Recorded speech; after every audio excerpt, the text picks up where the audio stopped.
और हमारे साथ जुड़ रहे हैं क्विंट के एडिटोरियल डायरेक्टर संजय पुगालिया जी। संजय जी, बहुत सरप्राइजिंग रिजल्ट्स हैं। एग्जिट पोल्स को अगर हम एवरेज लें, एग्जिट पोल्स जब हम इतने उत्सुक थे 19 तारीख को, उनका हम एवरेज लें, उनका भी रिकॉर्ड तोड़े का रहा है। व्यूअर्स को अगर हम लेटेस्ट नंबर दिखा दें, 340 सीटों पर एनडीए की लीड नजर आ रही है। आपका पहला रिएक्शन इस बात पर? मेरा पहला रिएक्शन ये है कि मोदी जी ने फिर से हिस्ट्री बनाई है। प्रो इनकम्बेंसी वेव उन्होंने कहा था कि है, वो रिपीट कर रहे हैं। और 282 का 2014 जिसको हम ब्लैक स्वान इवेंट बोलते थे, उसको भी उन्होंने सरपास कर दिया लगता है अभी के राउंड के मुताबिक। तो अगर वो 282 को क्रॉस करते हैं तो ये एक बहुत बड़ी बात होगी और इसी को इस रूप में प्रोजेक्ट करेंगे कि ऐतिहासिक मैंडेट है और वो उनकी वजह से है।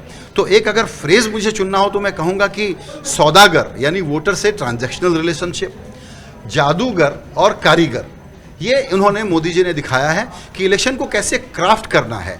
आप अगर पुराने मैट्रिक्स लगा करके इलेक्शन को जज करना चाहते हैं कि एंटी इनकम्बेंसी ऐसी होती है, कुछ वोट तो निराश होकर के आपके पास से जाते ही हैं, कास्ट अरिथमेटिक ऐसा चलता है, तो बहुत सारी चीज़ें इस वर्डिक्ट ने गलत प्रूफ कर दी हैं। तो जो हमारे पूर्वानुमान थे कि भाई बीजेपी शायद पावर में वापस आ जाएगी, मोदी जी शायद कोलिशन में वापस आ जाएंगे, लेकिन ऐसी मेजॉरिटी के साथ आएंगे, ये अनुमान बीजेपी का खुद का भी नहीं था। बेस्ट केस सिनेरियो में वो लोग प्राइवेटली कहते थे 230-40 तो हम पक्का आएंगे, यानी हमको 40-50 सीटों का लॉस हो सकता है। और उन्होंने क्या क्या रिकॉर्ड तोड़ा। यूपी में महागठबंधन बनने के बाद जो हम सोचते थे कास्ट अरिथमेटिक की वजह से वहाँ बीजेपी का सफाया हो जाएगा, वहाँ उन्होंने अपना लॉस मिनिमाइज कर लिया। बंगाल जहां ममता खूब लड़ी, किसी तरीके से उस किले को होल्ड किया और इतना मेहनत कर पाई, लेकिन तब भी वहां बीजेपी डबल डिजिट में आ गई और वोट शेयर में करीब करीब मुकाबला कर लेगी वो पार्टी ममता का। इसी तरीके से उड़ीसा का गेन आप देखिए। और कांग्रेस ने ये फिर से साबित किया है कि वो 2019 का चुनाव न लड़ने के मूड में थी, न उसको कांग्रेस को ये पता था कि मोदी जी की स्ट्रैटेजी को काउंटर करने के लिए उसको क्या करना है। एक बहुत रूटीन सा चुनाव उसने लड़ने की कोशिश की और एक रिस्पेक्टेबल अपना टैली जो हिस्टोरिक लो था 44, उसको 80-85 तक भी नहीं ले जा पा रहे हैं। अभी लगता है 60 के आसपास बंद होंगे करंट राउंड के हिसाब से।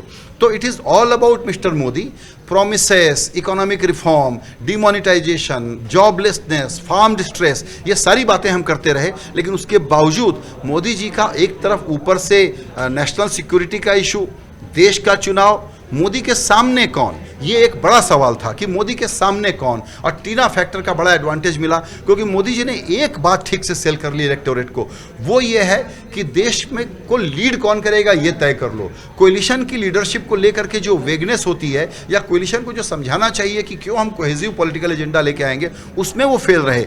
तो मोदी के सामने कौन और नेशनलिस्टिक फर्वर और जो थोड़ा सा लिविंग स्टैंडर्ड के तौर पर जो इन्होंने चीज़ों को एग्जीक्यूट किया, जो गवर्नेंस का सब्स्टिट्यूट है, उसके बावजूद लोगों ने मान लिया कि ये तो अच्छा गवर्नेंस हुआ है, इनको एक मौका और दे दो। Plus youth, rural, women, poor, ये चारों मैट्रिक्स पे जो आंकड़े अभी दिख रहे हैं, उसके मोटे तौर पर जब डिटेल आएगा तो हम बात करेंगे। और उसमें भी मुझे लगता है कि इन्होंने सभी जगह इनरोड्स किए हैं या होल्ड ऑन किया है बिल्कुल जो पुराना नंबर इनका था। संजय जी, जब कांग्रेस की हम बात करते हैं तो आदित्य से मैंने एक सवाल किया था कि कांग्रेस पर इल्ज़ाम लगाए कई राज्यों में वोट कटाई का, जैसे हरियाणा हुआ, दिल्ली हुआ, उत्तर प्रदेश हुआ, कि महागठबंधन से अलग लड़े और एक स्ट्रैटेजी नहीं बना पाए उनके साथ हाथ मिलाने की। जब ऐसे कुछ राज्य हैं जहां कांग्रेस अकेले लड़ी है, जैसे कि राजस्थान और मध्य प्रदेश। राजस्थान और मध्य प्रदेश की बात करें तो कांग्रेस की हाल ही में 5 महीनों पहले असेंबली में जीत हुई है।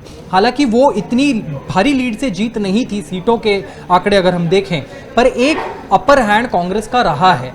तो कांग्रेस की इन राज्यों में क्या कमी रह गई, क्योंकि 2014 से हल्का सा भी नुकसान राजस्थान और मध्य प्रदेश में भाजपा और एनडीए को होता हुआ नजर नहीं आ रहा। इसीलिए जो कांग्रेस जिस बात को नहीं समझ पाई कि 3 स्टेट में जीत गए हैं, उनके मुख्यमंत्री बन गए हैं, तो वो भूल गई कि मोदी का प्रीमियम फैक्टर जो है कि अलग से एक 5-10% वोट होता है। राजस्थान के केस में हम सुनते थे वसुंधरा तुम्हारी खैर नहीं, मोदी से बैर नहीं, और वहाँ पर फिर पोस्ट बालाकोट राजस्थान में क्लियर था कि एक नेशनलिस्टिक फर्वर है। ऐसे में कांग्रेस ने इस चुनाव को बहुत रूटीन ढंग से लड़ा और ऐसे में जहाँ वो बीजेपी और कांग्रेस सीधे मुकाबले में थे, देखिए रीजनल पार्टियों में स्टालिन, ममता, मायावती और अखिलेश फिर भी थोड़ी फाइट रख पाए।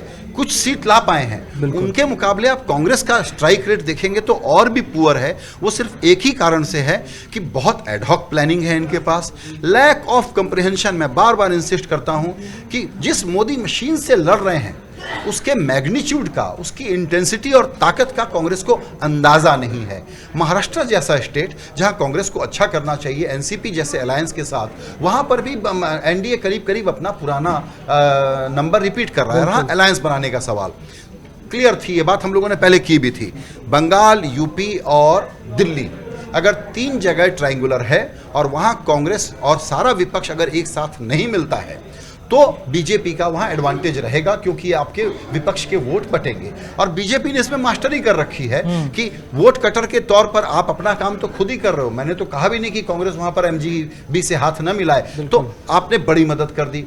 यहां पर आम आदमी पार्टी तीसरा बड़ा फैक्टर, प्लस एक तरफ प्रकाश आंबेडकर इन महाराष्ट्र और शिवपाल सिंह यादव और अतीक अहमद जैसे वोट कटर का मॉडल, तो बीजेपी ने इसको फाइन आर्ट को बिल्कुल मास्टर कर लिया है। ऐसे में कांग्रेस को ये जो गलतफहमी थी कि भले ही एसपी बीएसपी ने उनको नहीं लेना चाहा या ह्यूमिलिएट किया, अब वो आर्गुमेंट के लिए कह सकते हैं कि कांग्रेस ने हमको साथ में क्यों नहीं लिया, हम तो आना चाहते थे लेकिन एसपी बीएसपी ने हमको स्नब कर दिया। तब भी आप इमेजिन करिए कि अगर वहां पर वो न लड़ते तो थ्योरी क्या थी कि नहीं, अपर कास्ट ब्राह्मण वोट को काट लेंगे वरना बीजेपी और जीत जाएगी। ये पुराना मेथड था फॉर्मूला सोचने का।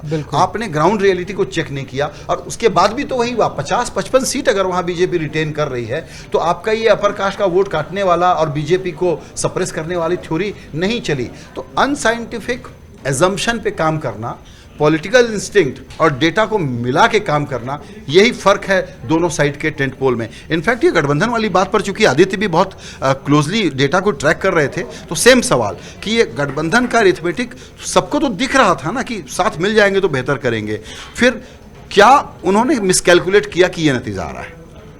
शायद एक कांग्रेस की तरफ से भी अनविलिंगनेस थी और दूसरी तरफ बीएसपी की तरफ से अनविलिंगनेस थी कांग्रेस को अकोमोडेट करने के लिए। बीएसपी को लगा कि कांग्रेस के वोट उन्हें ट्रांसफर नहीं होंगे, पर उस चक्कर में लग रहा है कांग्रेस ने ज़्यादा नुकसान गठबंधन को पहुंचाया है। सहारनपुर जैसी सीट में हम बात कर रहे थे कि शायद लग रहा है कांग्रेस ने वोट काटे हैं और गठबंधन और कांग्रेस दोनों अगर साथ लड़ते तो वो सीट निकल जाती, पर अब लग रहा है बीजेपी वहाँ आगे चल रही है।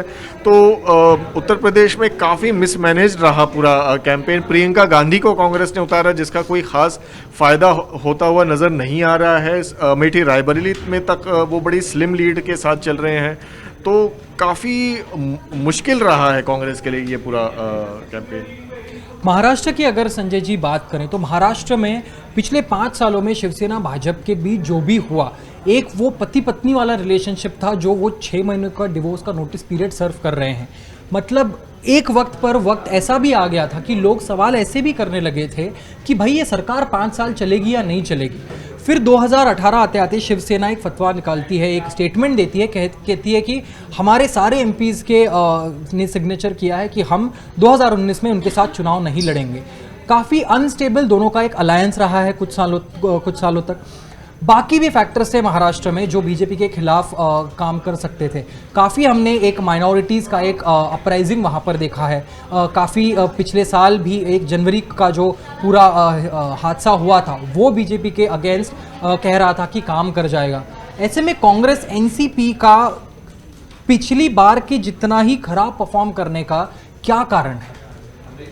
देखिए, एक तो जैसा मैंने कहा नेशनल लेवल पर जो ओवरआर्चिंग थीम थी कि मोदी के सामने कौन, इसका जवाब पूरा अपोजिशन मिलके दे नहीं पाया। वो इस थ्योरेटिकल तर्क पर चला गया कि ये चुनाव एमपी चुनने का होता है, पीएम चुनने का नहीं होता है। लेकिन मोदी जी इसको क्वाज़ाई प्रेसिडेंशियल इलेक्शन बना करके वोटर के माइंड में प्रेजेंट करने में सक्सेसफुल हो गए, पहली बात। दूसरी बात, कांग्रेस और एनसीपी के बीच में गठबंधन की जो मजबूती या एनर्जी और साथ में कोहेसिव कैंपेनिंग होनी चाहिए थी, वो उस लेवल पे नहीं हुई जहां पर कि शिवसेना से बहुत खराब संबंधों के बावजूद, बहुत कटु संबंधों के बावजूद जब चुनाव में उतरे तो उन दोनों में कोहेजन था। थर्ड फैक्टर देखिए जो बड़ा एक इंटरेस्टिंग फैक्टर आया कि राज ठाकरे मोदी और अमित शाह के विरोध के लिए निकले।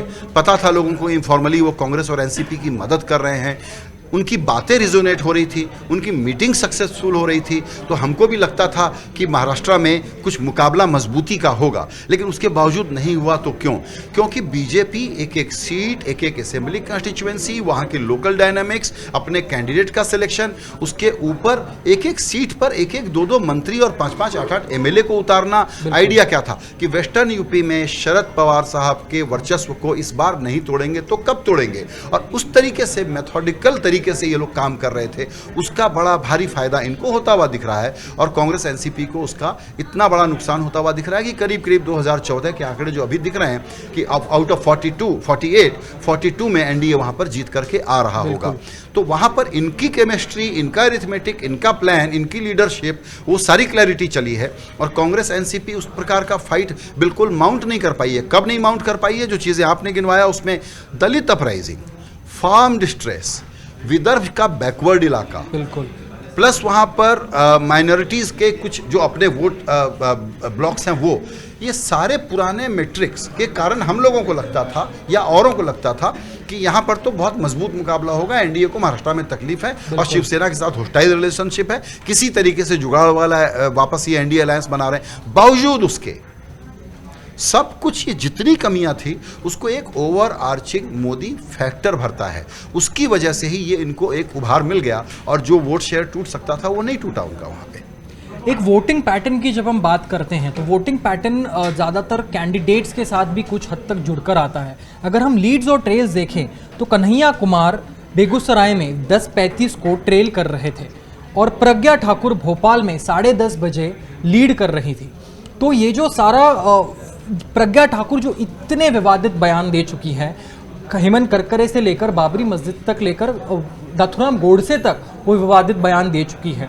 अब प्रज्ञा ठाकुर अगर लीड करती हैं और कन्हैया कुमार जो कम्युनिस्ट पार्टी की तरफ से बेगूसराय से लड़ रहे हैं वो ट्रेल करते हैं अपने फॉरवर्ड आइडियाज़ के साथ, तो ये वोटिंग पैटर्न के बारे में क्या दर्शाता है? ये मेरा आप दोनों से सवाल है। देखिए, बहुत साफ है कि हम लोग कई बार ये सुनते थे, लोग बात करते थे कि ये हिंदुस्तान के जो इंडिया का सोल है उसकी लड़ाई है और दो आइडियोलॉजी की लड़ाई है। तो उसमें आपने ठीक कहा कि प्रज्ञा ठाकुर का चुनाव एक ऐसा चुनाव हो गया जो सिंबॉलिज्म के तौर पर बड़ा हो गया और बीजेपी उसमें इस मामले में कामयाब रही कि तमाम आलोचनाओं के बावजूद अगर प्रज्ञा ठाकुर फाइनली जीत जाती है, इसका मतलब इस बात को वो बहुत ज़ोर से कहेंगे कि ये देखिए हमारे हार्ड हिंदुत्व का इंडोर्समेंट है। आप लोग समझ ही नहीं रहे हैं कि लोग किस तरीके से सोच रहे हैं। बिल्कुल। तो कास्ट और सोशल एरिथमेटिक के बजाय एक प्रकार से रिलीजियस पोलराइजेशन को इंडोर्समेंट मिलता हुआ यहाँ से ये प्रेजेंट करेंगे।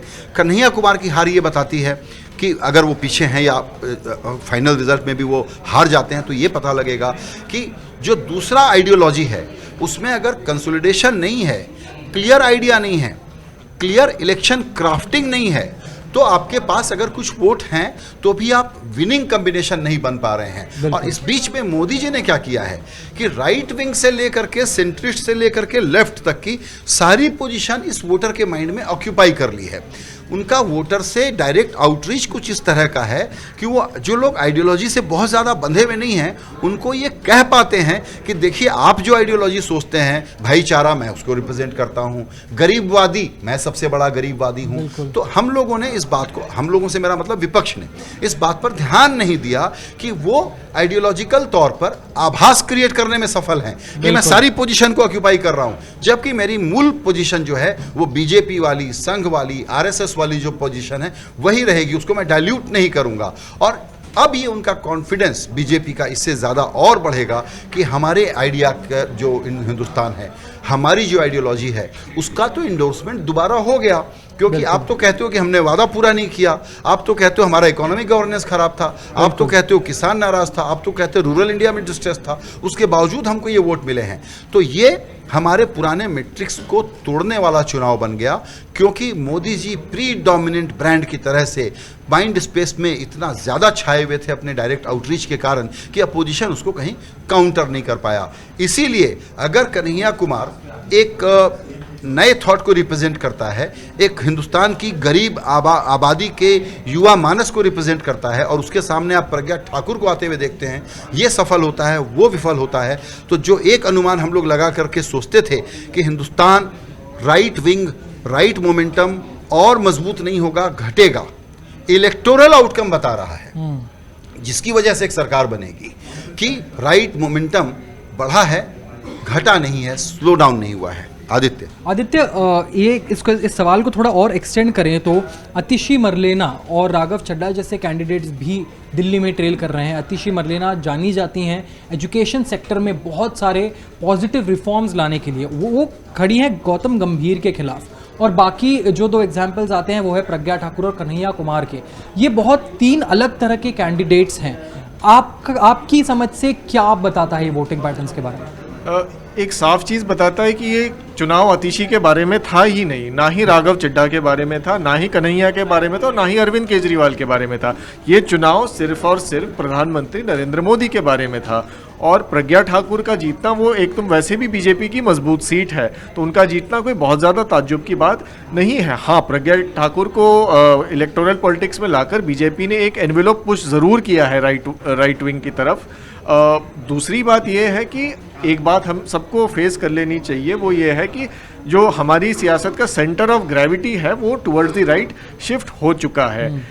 हिंदू वोटर के लिए खासकर, चाहे वो भारत के किसी भी प्रांत में रहता हो, किसी भी जाति से आता हो, उसके लिए नरेंद्र मोदी एक डिफ़ॉल्ट ऑप्शन बन चुके हैं, अनलेस वो कोई बहुत स्ट्रॉन्ग रीजनल सेंटीमेंट से काउंटर हो, जैसे कि हम तमिलनाडु में देख रहे हैं, आंध्र प्रदेश में देख रहे हैं, तेलंगाना में देख रहे हैं, कुछ to a very limited extent Bengal में देख रहे हैं।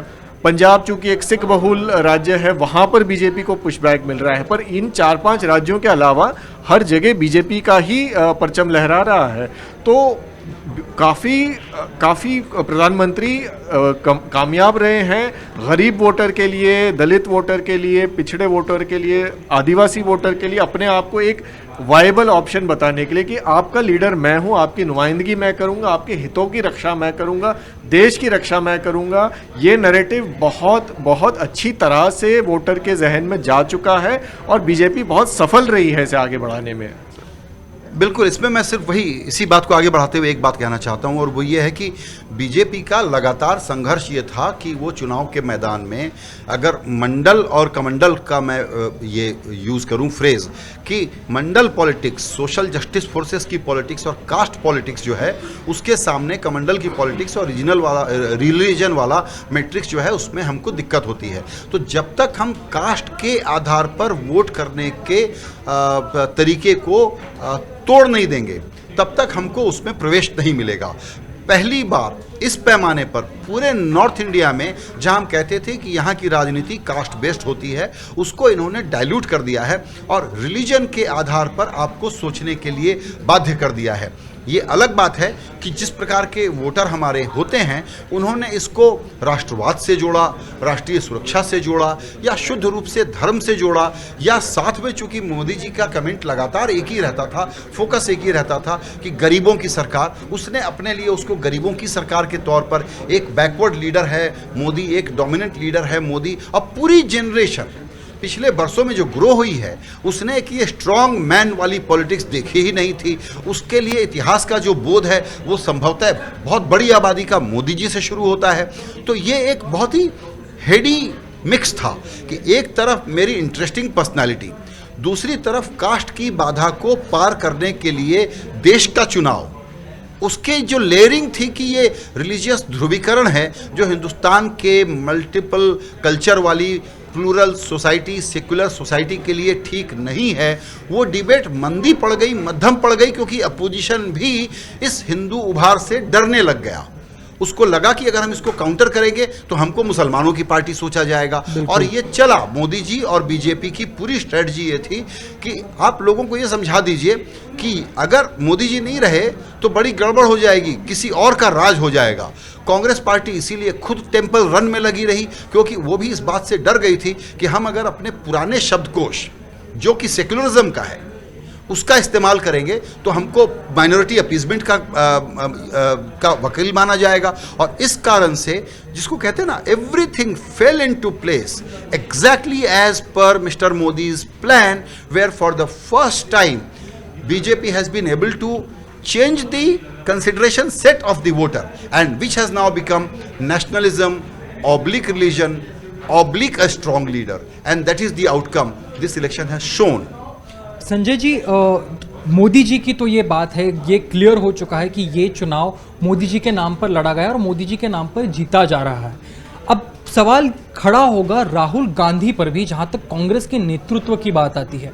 राहुल गांधी के बारे में हमने एक बहुत क्रिटिकल ओपिनियन पिछले 5 सालों में देखे कि एज अ लीडर वो मैच्योर हो चुके हैं, एज अ लीडर वो ज़्यादा स्ट्रेटेजिक हो चुके हैं, ज़्यादा फोकस्ड हो चुके हैं पहले के कंपैरिजन में, पर कहीं ना कहीं वो वोटों में ट्रांसलेट होता हुआ नहीं दिखाई दे रहा है। और राहुल गांधी का एक जो पर्सोना है वो प्रधानमंत्री मोदी के आगे क्या कहीं फीका पड़ रहा है? ये तो रिजल्ट से बिल्कुल साफ है। पिछले दिनों में ये चर्चा चली कि राहुल गांधी इम्प्रूव हो रहे हैं, आर्टिकुलेशन उनका ठीक हो गया है, पहले वाला एक थोड़ा सा जो टेंटेटिवनेस था वो ख़त्म हो गया है। पॉइंट ये है कि अगर आप 0 से चले और वहाँ से इम्प्रूव करके 5 पर आ गए तो 500% का गेन हुआ, लेकिन आप लड़ रहे हैं 95% वाले से, तो ये जो गैप था वो नैरो नहीं हुआ। साउथ इंडिया में मोदी जी के मुकाबले राहुल गांधी की पॉपुलैरिटी का गैप भी हमको कम नज़र आया। वहाँ पर कांग्रेस पार्टी रिकॉल्स के तौर पर, रिकॉल फैक्टर के तौर पर बहुत आगे थी। लेकिन कांग्रेस की विफलता मेरे हिसाब से क्या है, 3 बातें बताता हूँ। नंबर 1 कि मोदी जी के ब्रांड पर पर्सनल अटैक से शायद हम कन्विंस कर पाएंगे लोगों को कि इनकी क्रेडिबिलिटी कम हो रही है, लेकिन उसके अलावा मैं ऑल्टरनेटिव वॉइस, ऑल्टरनेटिव एजेंडा क्या दे रहा हूं, वहां वो डिफेंसिव थे जो मैंने अभी एक्सप्लेन किया, खास करके सेक्युलरिज्म वाले पॉइंट पर। तीसरी बात, इंक्लूसिव पॉलिटिक्स वगैरह की जो उनकी लैंग्वेज थी वो पुरानी थी, जिसमें न्याय लेकर के आए उसका लोगों को पता नहीं चला। तो कांग्रेस पार्टी कहीं ना कहीं कंप्रिहेंड नहीं कर पाई कि वो किस जगरनॉट से लड़ रही है, इसलिए राहुल गांधी के लिए चैलेंज और बढ़ गया है। अगर वो 5, 7, 8% का वोट शेयर, देखना पड़ेगा कि कितना आता है, तो वो शायद उनको एक आधार मिल जाएगा ये कहने का कि हमारा जनाधार, हमारा जन समर्थन तो बढ़ा है, हालांकि वो सीटों में कन्वर्ट नहीं हुआ। लेकिन पार्लियामेंट्री डेमोक्रेसी की पॉलिटिक्स में अगर आपके पास सीटों का नंबर नहीं है, आप जीत करके नहीं आते, तो आप मॉरल विक्ट्री करते रहिए, उससे क्या होगा। तो अगर आप 44 से 100 नहीं हुए, 90 नहीं हुए, 80 नहीं हुए, 70 नहीं हुए और 60 के आसपास आकर के रुकते हैं, तो राहुल गांधी की लीडरशिप पर, कांग्रेस के आगे के डायरेक्शन पर और ये ऑल्टरनेटिव वॉइस को कैप्चर करने के प्लेटफॉर्म के रूप में बहुत बड़ा चैलेंज है। ये डेमोक्रेसी के लिए रिस्की होने की हद तक का चैलेंज है कि आफ्टर ऑल डेमोक्रेसी को बैलेंस करता है ऑल्टरनेटिव वॉइस और उसको कैप्चर करना और उसके बेसिस पे पब्लिक को परसुएड करना। ये पूरा गेम प्लान अपोजिशन का बदल गया है। इसमें अब आप देख लीजिए, मायावती लैग कर रही हैं, अखिलेश लैग कर रहे हैं, स्टालिन लैग कर रहे हैं, ममता लैग कर रही हैं। ये मैं उनके नाम ले रहा हूं जिन्होंने कांग्रेस से बेहतर प्रदर्शन किया है। लेकिन जब आप एक नेशनलिज्म के फ्रेज के सामने चुनाव लड़ेंगे तो रीजनल पार्टी का तो डिसएडवांटेज ऐसे ही हो गया, क्योंकि नेशनल सिक्योरिटी उनका विषय नहीं माना जाता, उनका कोई परफॉर्मेंस या ट्रैक रिकॉर्ड दिखाने को नहीं है। कांग्रेस का पास वो है अगर नेशनल सिक्योरिटी का ट्रैक रिकॉर्ड दिखाने को, और एक ग्रैंड लीगेसी है, उस लीगेसी का रिन्यूअल क्या है, मैं आपको क्यों सुनूं। उस वजह से ये एक बहुत बड़ा चैलेंज है, कांग्रेस पार्टी के एग्जिस्टेंशियल क्राइसिस का चैलेंज है। इस रिजल्ट के बाद कर्नाटक, मध्य प्रदेश और राजस्थान की सरकारों पर रिस्क है। अब उसको ये इस चैलेंज को कैसे डिफेंड करेंगे, मुझे कोई आइडिया इस बात का अभी नहीं है।